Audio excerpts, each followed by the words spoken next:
Hello. Oh, so you're recording? Oh, that's Yes. good. I'm glad you did that. So may I interview you? I hear the TV in the background. Do I have your full attention? Yes.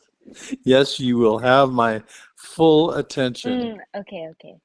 So, hello, Mr. Holland. Good to meet you. Good to meet you. Well, it's a pleasure to meet you. I've heard a lot of good things about Oh, you and really? Wow, thank you. Well, it is my understanding you were born in 1954. Is that correct? yes, it is. Yeah, Yes, I was so quite young, quite but young. You were born in a different generation, so would you say that the general social scene was quite different than it is of today, growing up? I would think so. Yes, much, much more different than it was. Family was a little bit more um, family, and usually it was just one person bringing home the money, and the other person was at home with making the family. So that would put you in kind of the dating scene in around the late 1960s, early 70s, right? That's like about, Well, probably dating, serious dating, probably the mid 70s. so more of, as opposed to teenage years, more young adult, like 20s. Yeah, I would say that's when I started doing it. Yes, Okay. So after I graduated high school. Okay, so what would you say was the typical way young people would meet potential romantic partners in that time period? You Well, or others? oh, the others? Well, typically friends would have parties in their houses most of the time when their parents weren't there. So if they were away, there would be a get together in someone's house. And if not, there was events that we'd go to, like rock concerts or sporting events. Or if we didn't do that, we would meet and have occasions in a restaurant or a bar. Okay. So the specific places you would say would be like specific places or social events would be like parties, Yeah, bars, friends' friends, houses. Yeah, houses. usually we had friends, and it seemed like a lot of them. There was always the house to go to that people would go and just hang out at, and play card games, or just listen to music, or just get together and have parties. Or sometimes they would have a pool, and they would get together in the pools, things like that. Were there specific places where that were kind of known like, okay, this is where we're gonna hit up the huzz. So were Yeah, there but specific places like, okay, I'm getting ready to go to this place to meet someone, or was it more organic that you just happened to meet those people there? you would just happen to meet them there. There wasn't anything planned. Okay. Yeah.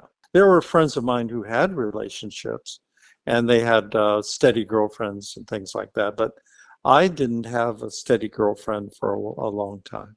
So what was the general protocol for asking someone out?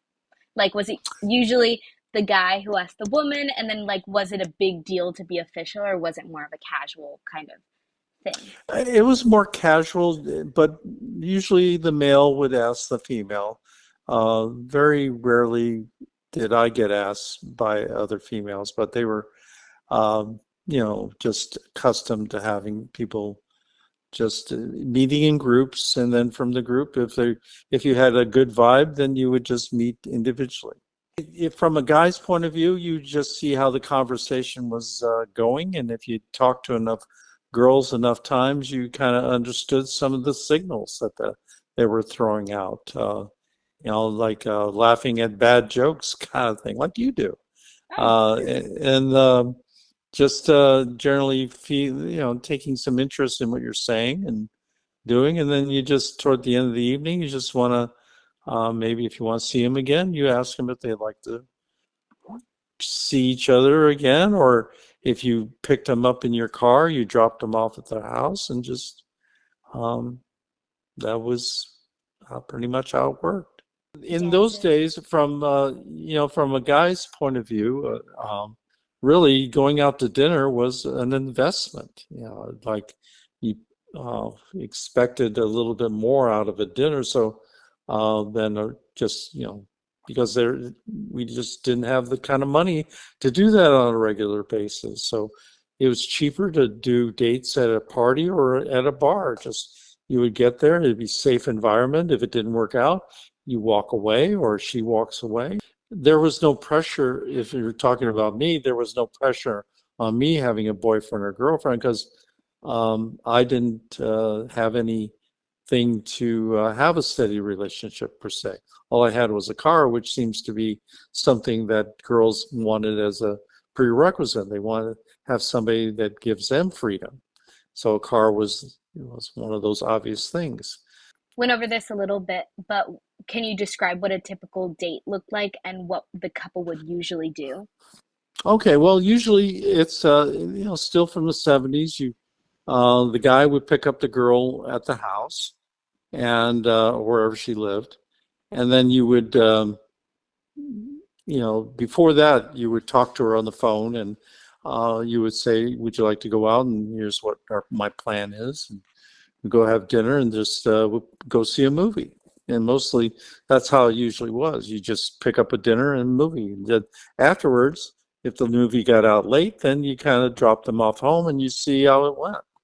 If she says, well, I'll give you a call, then it's like, that means it's pretty over. But if it's not, then you never know. She might invite you in their house. And, So, were there clear, if unspoken, rules about physical intimacy or how quickly a relationship should progress? usually, if you're just across the table from each other, then it's just conversation. Then that's all there is. But if intimacy would be something like sitting close in proximity to each other, maybe accidentally touching each, like just kind of like just smelling each other's perfume, kind of thing. Yeah. And then you would just kind of see how it looks. If from a guy's point of view, sometimes girls want to be kissed and they kind of throw themselves out there like that. I hope you don't do that. But um, if you date enough times, then you recognize some of the signals and some of the rhythm of a conversation, and you know when's a good time to go or not. And most of the time, if you're looking to kiss a girl, some guys would be a little more aggressive and just throw themselves on them, and that would be almost like being too aggressive. But I always ask permission. So, Oh, how uh, cute. yes, I am cute. Thank you. So anyway, that was me. Okay. So you So would say a lot more slower paced than the dating world of today. yeah, I think most of the time, I'm sure it's a lot different. Girls are taking more of the role of the guy being a little bit more aggressive, but I think from this point of view that a lot of um, when you date, you're just pretty much looking for a good time.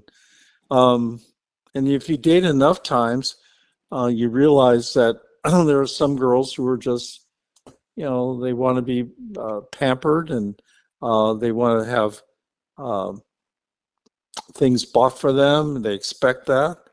Um, they expect you to call and they expect you to be the person and making all the plans. And frankly, after a while, if you're not making a lot of money, it's really not worth it to date. And so you just hang out and go to friends' parties. And most of the time, when you're a guy, um, you're hanging out with friends who have girlfriends, and they're always trying to fix you up with somebody. Oh, they're really nice, kind of thing, and that's always awkward. Okay, so now we're gonna go over like some expectations and ideals. What were the general expectations about marriage, and what did people typically think about getting married while participating in the dating scene? Well, at my time when I would go out there and date, um, the generation behind that was in front of me, they had experienced a lot of What is that? experiment. You're a boomer? Yeah, I'm a baby boomer, So but what's the generation before you? well, I guess I was on the late end of the boomers. The early boomers were the ones dealing in, experimenting with drugs and alcohol, Yeah. and free love was the thing. Playboy magazine was the popular uh, lifestyle. You look at Playboy magazine and how the guys were pretty much collecting girls, and girls were pretty much things to be looked at. And so that was the lifestyle was, you just do free love and you would just go from one flower to the next flower. That type of experimentation. There were a lot of people doing experimenting with communes, with couples getting together with each other and doing things. But that was what I was at the end of it. So in my generation, we were still doing parties, but there was, I wasn't on the end that was doing the drugs. My sisters did drugs, so they were with that group of people that were kind of like doing the free love and the smoking and, just kind of like, experimenting. And I wasn't on that end. I was on the more of the conservative end of not doing any drugs and not drinking at all, except to be social with other friends. So as far as dating goes, if we're talking about me, I didn't really date a lot because I couldn't afford to go out, and then the males were expected to pay, and I couldn't do that on a regular basis. So, But and again, speaking about like marriage, like were people going into the dating? Because it kind of, by the way you've said, but you also said you weren't really part of that side of the generation of kind of dating to have fun as opposed to getting married. yeah, Do they you weren't see it? looking, yeah, they didn't look at getting married and settling down. They wanted to live. They looked at marriage as settling down and finally having kids and to get a job. And they weren't looking at those type of things at that time because they saw that as something down the road. But in the meantime, they just wanted to still have parties, still be 18, and just stay out late and just be with friends and hang out. A lot of times, I would just hang out with my good friend Mario and my friend Paul, who passed away. But even then, they had relationships, and what happens with them, they had relationships, but then after the newness of the relationship is, and they lived in, a lot of guys were living with girls. And there was lots of people not married, but living together. And so after a while, after that newness was over, then it was just kind of like, roommates. And they were just, so we would always hang out at their house playing cards or listening to music or just talking, just or playing games. And it just ended up just being, they were just in a relationship just to have somebody there. And we were just there, just to kind of break up their monotony because relationships take work.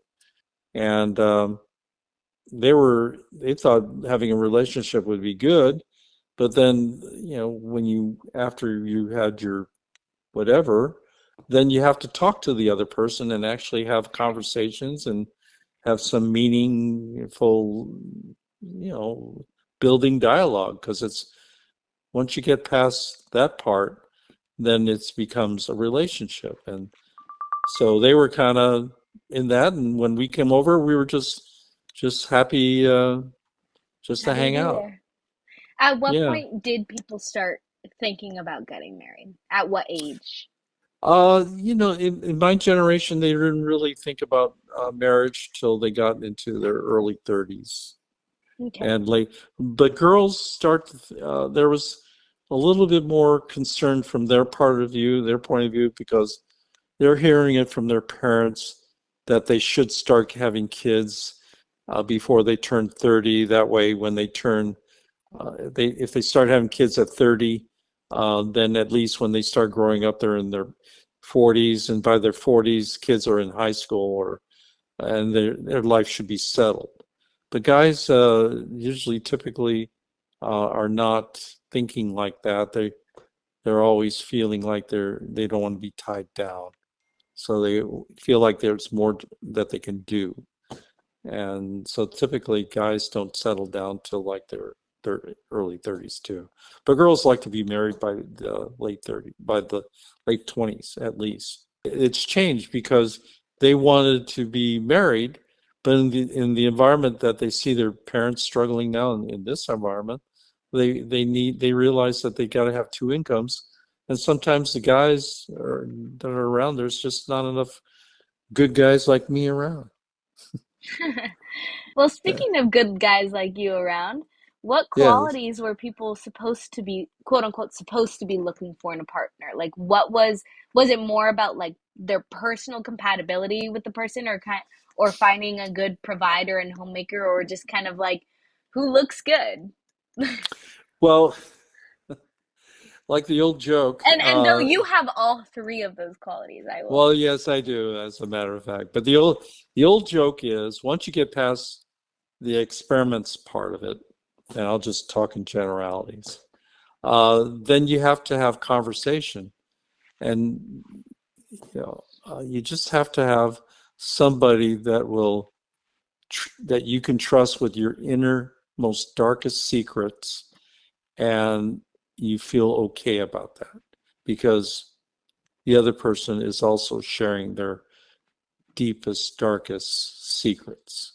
And that if you can get to that level where it's complete trust, um, then you found somebody that's pretty special because you have to be ready to get hurt. And I've been hurt and I've understood that. But with each experience, it makes you a little bit more stronger. But eventually, you have to have trust. So, all of So that. you would say kind of trust and personal compatibility as opposed to. Yes, because you're really pretty much bearing it all to someone. You just don't do that to everybody. And you don't even do that to your bestest and closest friends. Then you're pretty much leaving yourself very naked and vulnerable. So to get to that level, you have to trust. And physical attraction is one thing that gets you the vibes going. But really, past that, it's really about having somebody that you don't have to say it because they know what you mean. And same thing back and forth. Um, so how you kind of mentioned this a little bit, but how did social changes of the late 60s and 70s, like the sexual revolution or the women's liberation movement, affected dating and relationships among people that you knew? Well, what really happened was disease. There was suddenly, you got if you were experimenting with multiple people, then you were suddenly exposed to a bunch of diseases that were out there. And one of them was herpes and um, venereal VDs, things, immune system stuff that people would not tell you they had. And you would have a relationship with somebody and suddenly you got it. Now you're a carrier. So really, the idea that's why I was on the end of it before me was free love. Everybody was experimenting in communes and then women started using more birth control, and then that got to abortions, and then that got to it kind of got scary for a lot of people. So because nobody was ready to be a father or a mom.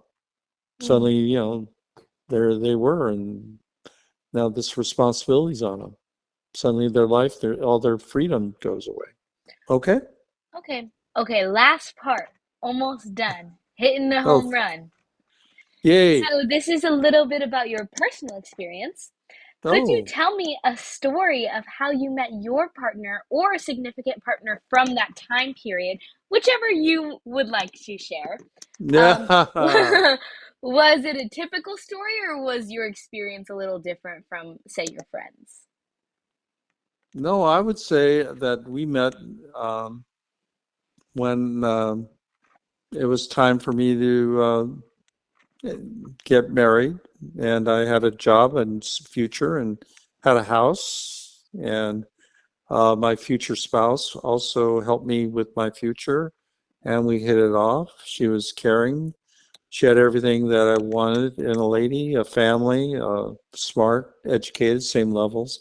That's one thing I didn't want to have a relationship with somebody who barely could read cat in the hat, or had, was or their whole day centered around what was on Price is Right, that kind of thing. I wanted somebody who had some direction, some intelligence, someone you can speak to, and have some your thoughts accepted and accept their thoughts. Yeah. So I got tired of dating. That's the bottom line. I met a lot of people, very nice people who wanted to have relationships with me and keep it going, but I felt like it wasn't there. So I did the coward's way out and said, I'm sorry, lost your phone number. Whatever. It worked the other way around where I wanted to pursue a relationship with some, and they decided that I wasn't the Prince Charming guy. So it works both ways. It's some people hit home runs right at the beginning, and I was still, swinging the bat when I met your mom. Yay. But Yay! that And came for then, you much later in yes, it life. did. Yes, it did. Does that All make right. sense? Yeah. How about in that Okay. time period, are there any significant stories About for what? for your personal experience Well, I did of use. Yeah, I thought I for a time there when I was dating, I did want to settle down, like you were saying. I wanted to have a steady girlfriend, and I wanted some stability. I was tired of dating, really, to be honest with you. So that's when I got into the other situation, where I bought a house with someone who I thought we could make an investment with. And really, in reflecting back, pretty much I thought I wanted a relationship. Really, what I wanted was a house. I put a lot of time and money in that girl. So all right. anyway, but I got that goal out of the way. So then I Okay. met your mom after that, Okay, after a and while. then we have a final question. Oh, Looking good. back, how do you feel your experiences in your youth shaped your views on relationships and marriage today? Well, what's ironic is, there's your mom's here. What's ironic about my experience in life, and now that I'm a high school counselor, is that I can help others with their journey because, in a lot of ways, I see their journey where I was. So basically, it's patience. Just be patient. Mm. Be patient. There is no rush. There's no time limit. You don't have to hit certain marks in the game. You'll know when it's ready, when you have your future secure. That's the most important part, is make sure that your future is secure, that you're doing the things you wanted to do, and that your partner is sharing in those same things. Because if you ever have to sacrifice what you always wanted to do for someone else, uh, you will always regret it. Always. Period. Period. Bang. I'm very fortunate that I have everything I want this late in life.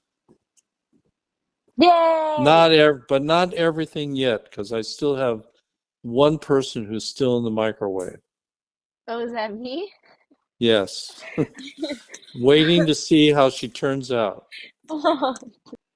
So, did you get enough material here? Yes, thank you so much for joining me, Mr. Hullum, for the half You're hour. welcome. Almost 40 So, minutes talking to you. I just can't get enough.